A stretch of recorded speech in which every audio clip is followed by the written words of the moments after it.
আসসালামু আলাইকুম। আমাদের প্রাক্তন প্রধানমন্ত্রী শেখ হাসিনা যিনি এমপি ছিলেন ফারুক সাহেব, উনি কিভাবে জেলখানায় বসে ফেসবুকে স্ট্যাটাস দিচ্ছেন। তো আমি একটা কথা বলতে চাই যে বাংলাদেশে সব কিছু সম্ভব। বাংলাদেশ জেলে এই টাকাটা হইলে সব কিছু করা যায়। আপনার ওয়াইফকে নিয়ে যে ওখানে আপনি রাত যাপন করতে পারবেন, তাহলে আর কি বাকি থাকে বলেন। আচ্ছা ঠিক আছে, আসেন চলেন দেখি।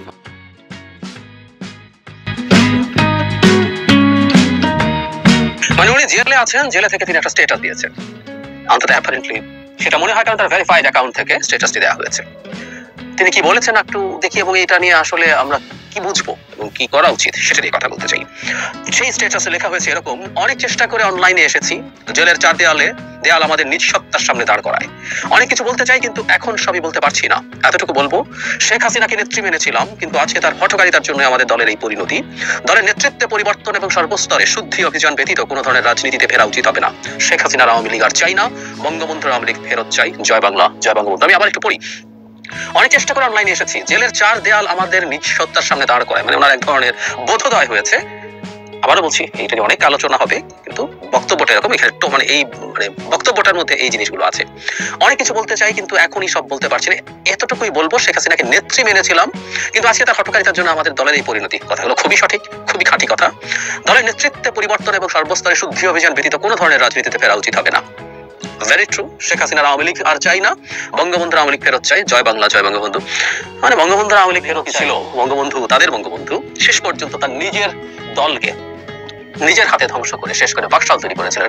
তিনি যখন মারা যান, হত্যাকাণ্ডের শিকার হন, তখন আওয়ামী লীগ বলে কিছু এক্সিস্ট করে না, তখন বাকশাল এক্সিস্ট করতো। অবশ্য বঙ্গবন্ধুর আওয়ামী লীগের কথা বলছেন। যাই হোক, সেসব তর্কে যাচ্ছি না। যে আলোচনাটা খুব স্বাভাবিকভাবেই হচ্ছে, সেটা হলো একজন কারারুদ্ধ মানুষ কিভাবে তার ফেসবুকে এরকম স্ট্যাটাস দেয়। দুটো প্রবাবিলিটি। একটা হচ্ছে এটা হ্যাকড হয়েছে। আমি দেখেছি আওয়ামী লীগের বিভিন্ন জায়গা থেকে এই ধরনের মন্তব্য বিভিন্ন জায়গায় করা হচ্ছে যে তার অ্যাকাউন্ট হ্যাকড হয়েছে, তার বক্তব্যকে সিরিয়াসলি নেওয়ার দরকার নেই। এটা একটা। আরেকটা হচ্ছে কেউ তাকে দিয়ে করাচ্ছে চাপের মুখে। আমি কোনোভাবেই বিশ্বাস করি না ফারুক খানের মতো একটা নোংরা আওয়ামী লীগের বোধোদয় হবে। এরা সব শেখ হাসিনার মতো, এবং গোপালগঞ্জের লোক শেখ হাসিনার মতোই তারা সাইকোপ্যাথ। এবং আমরা নিশ্চয়ই জানি তার ভাই জনাব আজিজ খান সামিট আওয়ামী লীগের লুটপাট করার ক্ষেত্রে সবচেয়ে সিগনিফিক্যান্ট অলিগার্কের টপ 2-3 জনের একজন সামিটের আজিজ খান।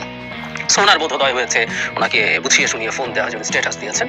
হতে পারে না, তবে তাকে চাপ দিয়ে করা হয়েছে।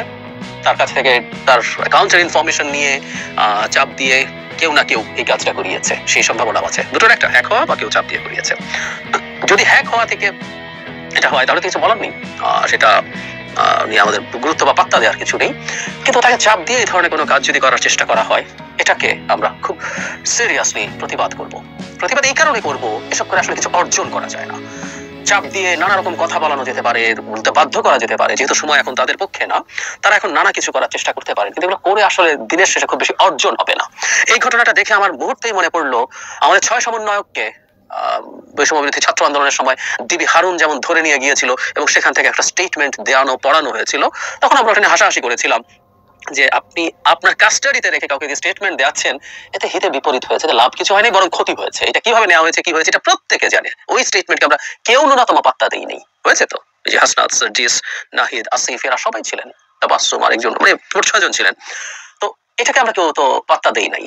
ঠিক একইভাবে কাস্টাডিতে থাকা একটা মানুষ সুর করে এত ভালো কিছু হয়ে গেছে, এটা সন্দেহ তৈরি করে, এবং এটা একই ধরনের চর্চা। এটা করে আসলে যদি কেউ চাপের মুখে তাকে এটা করিয়ে থাকেন, কূটকৌশলের মাধ্যমে করিয়ে থাকেন, এটাতে কিছু অর্জন করা যায়নি বরং ক্ষতি হবে। এতে গ্লোবালি এই আলাপ আওয়ামী লীগ করতে পারবে যে সরকারের কাস্টাডিতে থাকা কারা অন্তরীণ আওয়ামী লীগ নেতাদেরকে চাপ দিয়ে সরকার এই ধরনের কাজ করাচ্ছে। এটা ইন এনি কনসিডারেশন মানুষের মানবাধিকার বিরোধী কাজ। এটা তাদের হাতে অস্ত্র তুলে দেয়। সুতরাং অতি উৎসাহী কেউ যদি করে থাকে, সরকারের আমার মনে হয় খোঁজ খবর নেওয়া দরকার। কোনো এজেন্সি যদি করিয়ে থাকে, এই ব্যাপারে সরকারের কঠোর পদক্ষেপ নিতে হবে। এটার ব্যাপারে যারা করেছে তাদের বিরুদ্ধে অ্যাকশন, এবং ভবিষ্যতে এই ধরনের কিছু যাতে না হয় এই চেষ্টা করতে হবে।